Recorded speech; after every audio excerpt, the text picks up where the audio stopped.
5 കുട്ടികൾ 5 പേരും ഡോക്ടർമാരാകാൻ ആഗ്രഹിച്ച് മെറിറ്റിൽ പ്രവേശനം നേടി സ്റ്റെതസ്കോപ്പ് അണിഞ്ഞ് നാട്ടിലേക്ക് തിരിച്ചു വരുന്നത് കാത്തിരുന്ന വീടുകളിലേക്ക് അവരുടെ മൃതദേഹമാണ് എത്തുന്നത്. പാലക്കാട്ടെ ശ്രീദീപ് അച്ഛനും അമ്മയ്ക്കും ഏക മകനായിരുന്നു.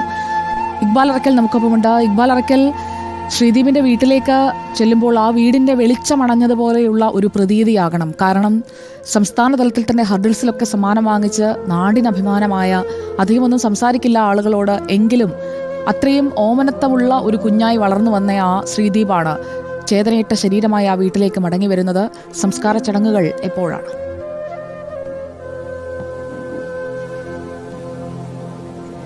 സുജയ, ഏകദേശം 55 ദിവസങ്ങൾക്ക് മുമ്പാണ് ശ്രീദീപ് ഈ കാണുന്ന ശ്രീവിഹാർ എന്ന് പറയുന്ന വീട്ടിൽ നിന്നും മെഡിക്കൽ പഠനത്തിന് വേണ്ടി ആലപ്പുഴ മെഡിക്കൽ കോളേജിലേക്ക് പോകുന്നത്. ഇപ്പോൾ ഈ വീട്ടിലേക്ക് തിരിച്ചെത്തുന്നത് ശ്രീദീപിൻ്റെ ചേതനയേറ്റ ശരീരമാണ്. വലിയൊരു പ്രതീക്ഷയോടു കൂടിയാണ് ശ്രീദീപിനെ അച്ഛനും അമ്മയും വളർത്തിയിരുന്നത്. കാരണം രണ്ടാളുടെയും ഏക മകൻ ഒരു മെഡിക്കൽ വിദ്യാർത്ഥിയെ അല്ലെങ്കിൽ ഒരു ഡോക്ടറായി കാണണമെന്ന് ആഗ്രഹിച്ചുകൊണ്ട് ശ്രീദീപിനെ എത്ര കാലം വളർത്തി.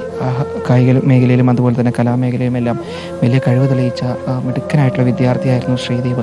ആ ശ്രീദീപിൻ്റെ ചേതനയേറ്റ ശരീരം ഈ വീട്ടിലേക്ക് കൊണ്ടുവരുമ്പോൾ അത് ഒരു നാടിൻ്റെ ആകെ ദുഃഖമായി മാറുകയാണ്. ആ ദുഃഖം എങ്ങനെ നികത്താൻ കഴിയുമെന്നറിയാതെ, ആ കുടുംബത്തെ എങ്ങനെ ആശ്വസിപ്പിക്കുമെന്നറിയാതെ ഉള്ളുണിഞ്ഞുകൊണ്ട് മെങ്ങിപ്പൊട്ടി കരയുകയാണ് സത്യം പറഞ്ഞാൽ ഈ നാട് മുഴുവൻ. ഇവിടേക്ക് നിരവധി നാട്ടുകാരും അതുപോലെ തന്നെ ഇവരുടെ ബന്ധുക്കളും കുടുംബക്കാരും എല്ലാം എത്തിയിട്ടുണ്ട്. ശ്രീദീപിൻ്റെ അച്ഛനും അമ്മയും ഇപ്പോഴും ഈ വീടിനകത്ത് തന്നെയാണ് ഉള്ളത്. അവർ ഈ ആലപ്പുഴയിലേക്ക് പോയിട്ടില്ല. പകരം ബന്ധുക്കളാണ് ശ്രീദീപിൻ്റെ ഒപ്പം ഈ വീട്ടിലേക്ക് മൃതദേഹവുമായി എത്തുന്നത്. ഏതായാലും അല്പസമയത്തിനകം തന്നെ ശ്രീദീപിൻ്റെ മൃതദേഹം ശ്രീവിഹാർ എന്ന് പറയുന്ന ശേഖരപുരത്തിനടുത്തുള്ള ഈ കാവത്തെരുവിൻ്റെ ഈ മേഖലയിലുള്ള ശ്രീവിഹാർ എന്ന ഈ വീട്ടിലേക്ക് എത്തിക്കും. 6 മണിയോടുകൂടിയാണ് സംസ്കാര ചടങ്ങുകൾ തീരുമാനിച്ചിട്ടുള്ളത്. ചന്ദ്രനഗറുള്ള വൈദ്യുതി ശ്മശാനത്തിൽ വെച്ചാണ് സംസ്കാര ചടങ്ങുകൾ തീരുമാനിച്ചിട്ടുള്ളത്. ഇപ്പോൾ തന്നെ നമുക്ക് ദൃശ്യങ്ങൾ കാണാം. ശ്രീദീപിൻ്റെ അധ്യാപകരും അതുപോലെ തന്നെ സുഹൃത്തുക്കളും അതുപോലെ തന്നെ ഇവരുടെ അച്ഛൻ വത്സൻ മാഷിൻ്റെയും അതുപോലെ തന്നെ അമ്മയായിട്ടുള്ള ബിന്ദു അഭിഭാഷകയാണ്. അവരുടെ എല്ലാം സുഹൃത്തുക്കളും ബന്ധുക്കളെല്ലാം ശേഖരപുരത്തുള്ള കാവുതെരുവിലുള്ള ഈ വീട്ടിലേക്ക് എത്തുന്നതിൻ്റെ കാഴ്ച എല്ലാവരും വെങ്ങിപ്പൊട്ടി കരഞ്ഞുകൊണ്ടാണ് ഈ വീട്ടിലേക്ക് എത്തുന്നത്. ആ അച്ഛനെയും അമ്മയും എന്ത് പറഞ്ഞെന്ന് ആശ്വസിപ്പിക്കാൻ കഴിയുമെന്നറിയാതെയാണ് ഇവിടെ എത്തുന്ന ഓരോ ആളുകളും ഇവിടെ ഇങ്ങനെ സങ്കടം അടക്കി പിടിച്ച് ഇവിടെ നിൽക്കുന്നത്.